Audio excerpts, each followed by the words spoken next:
के सरफराज टाउन में मौजूद हूँ, जहाँ पर हमारे साथ एक बुज़ुर्ग मौजूद हैं।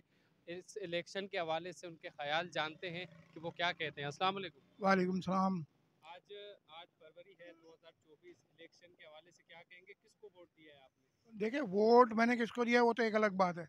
और मसला ये है कि आज जो आपको टर्नओवर देखने को मिला है ना, मैं नहीं समझता कि 2018 में इस तरह का टर्नओवर रहा होगा।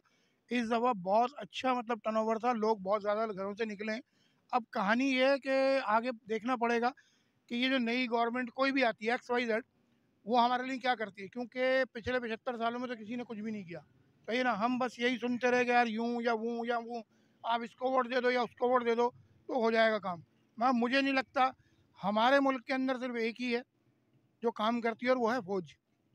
मैं तो कहता हूँ कि सीधा सीधा जो है ना, बस गवर्नमेंट फौज के हाथ में होनी चाहिए और किसी और के नहीं, क्योंकि सियासतदान जब उसने रह के चलना ही फौज के ऊपर है तो फिर फ़ायदा क्या है सियासतदान का। तो जमहूरियत ना हो तो बेहतर है। मेरे हिसाब से तो इस्टेब्लिशमेंट सही है और वो काम बेहतर भी कर रही है। सियासी लोग अगर वो अपनी मर्जी से चलें तो समझ में आता है ना। यहाँ तो वो सियासत तो सिर्फ नाम की है, हुक्मरानी कौन कर रहा है। तो बात ये है कि जब चलाना ही उसने, सब कुछ करना ही उसने, तो फिर उसी के हाथ में दे दो, फिर खुद क्यों करो। आपने वोट नहीं दिया किसी मैंने तो वोट डाल दिया। ये मौजूद वोट। किसको वोट दिया? यार देखो, वो तो मेरा हक था, वो तो मैंने डालना ही है। मैंने वोट समझ लो कि एक तरह से एस्टेब्लिशमेंट को ही डाल दिया, क्योंकि मुझे मालूम है मैं वोट किसी को भी दूं, मर्जी उनकी चलनी है। देखो, बात सारी ये है कि एक तरीके का एक सर्कुलर है। हमने जिस तरह से इमरान खान को जिस वक्त लाया गया वो किस तरह है आप भी जानते हो, मैं भी जानता हूँ। अब वो आ गए, आने के बाद इमरान खान के साथ फौज ने क्या किया वो आपको भी पता, मुझे भी पता। अब इसी तरह से नवाज शरीफ को ला रही है फौज। अब वो नवाज शरीफ को जब लेकर आ जाएगी तो उसके बाद क्या होगा कि वो उसके साथ भी वही किया जाएगा। वो उनके हक में अगर रहेगा तो ठीक है, जहाँ उसके हक से गया तो फिर वही हाल है जो भुट्टो का और अपना जनरल दिया का और बेनज़ीर का हुआ, तो फिर वही हाल है। ये तो शुक्र करेंगे ये बच गया खान, उन्होंने तो खान को लटका दिया था। आप भी जानते हो, मैं भी जानता हूँ, ये गलत कह रहा हूँ। तो फिर यही कहानी है भाई इस मुल्क की, और क्या है। हम तो तकरीबन 40 साल से यही देखते आए। मैंने 15 साल अपने निकाल लिए बीच में से, क्योंकि वो तो फिर जवानी का दौर होता है ना, तो वो तो समझ में नहीं आता। मगर अभी ओवरऑल जितने भी लोग खड़े, अगर आप उनसे सवाल करोगे तो जवाब यही होगा।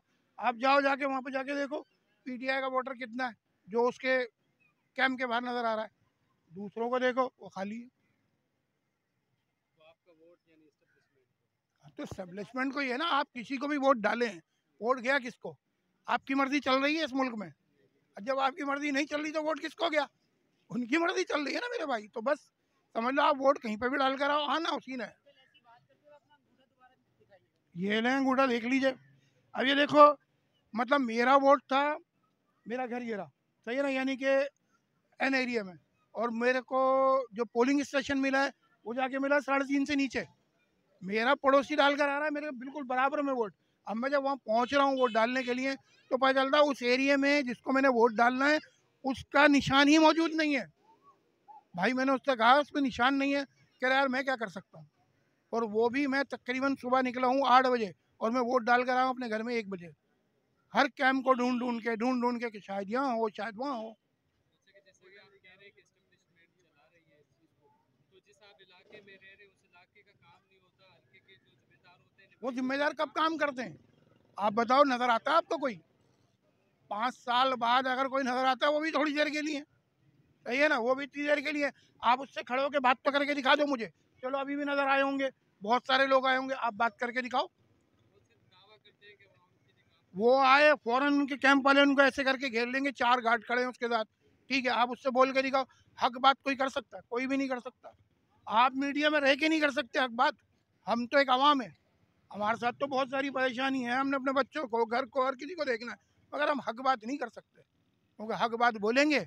अभी कुछ बोली है बातें, हो सकता है थोड़ा सा प्रॉब्लम आए मेरे लिए भी, मगर ये है कि फेस करेगा इंसान, क्या करे। नहीं करेगा तो फिर अपने बच्चों को उसी हाल में देखो जिस हाल में आप खुद थे, देखते रहो सारी उम्र फिर उन्हें।